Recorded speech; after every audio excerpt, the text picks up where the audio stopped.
नमस्ते, मेरा नाम है नेहा और मैं हरियाणा के एक छोटे से गांव में रहती हूँ। तो आज है हमारा ब्लॉगिंग का 42वां दिन। सुबह से भागता दौड़ता मेरा ये जीवन तो घर के कामों में ऐसा समय कटता है कि सुबह से दोपहर कब हो जाती है मुझे पता ही नहीं चलता। फिर याद आता है अपना ये पेड़ जो हमें छाया देता है, जिसकी छाया में हमने गर्मी में अपना पूरा समय व्यतीत किया है।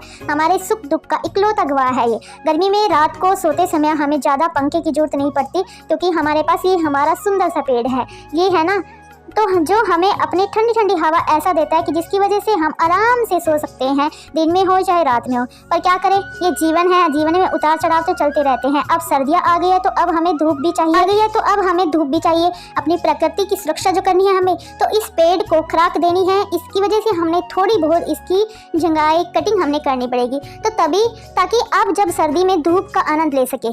गर्मी में छाव का थी, गर्मी में हमें छाव देता है और सर्दियों में हमें धूप भी मिल जाती है।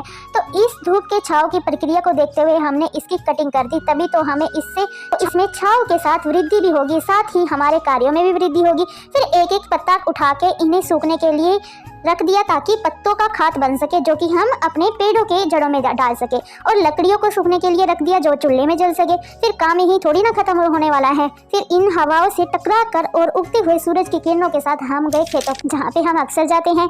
जहाँ जाकर देखा तो मेरा दिल तो टूट ही गया, क्योंकि आज हमने पालक बनाना था और यहाँ पे तो कुछ भी नहीं है। और यहाँ पे तो देखा हमारा पालक अच्छी सी उगा ही नहीं है।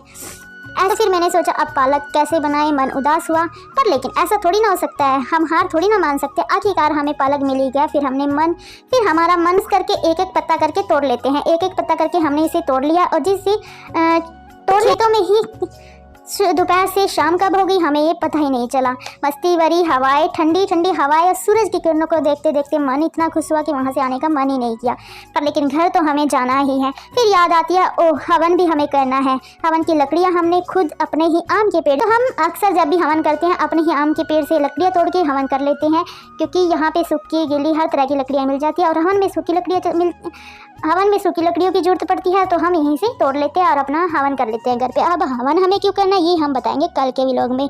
अब घर की पूजा करके तुलसी मैया पे जोत लगा के खाना खुना खा के फिर लग गए हम लीपा पोताई में। अब रात को कौन लीपता है ये तो आप सोच रहे होंगे, इसके लिए दिन नहीं था जो ये रात को लीपने लग गई।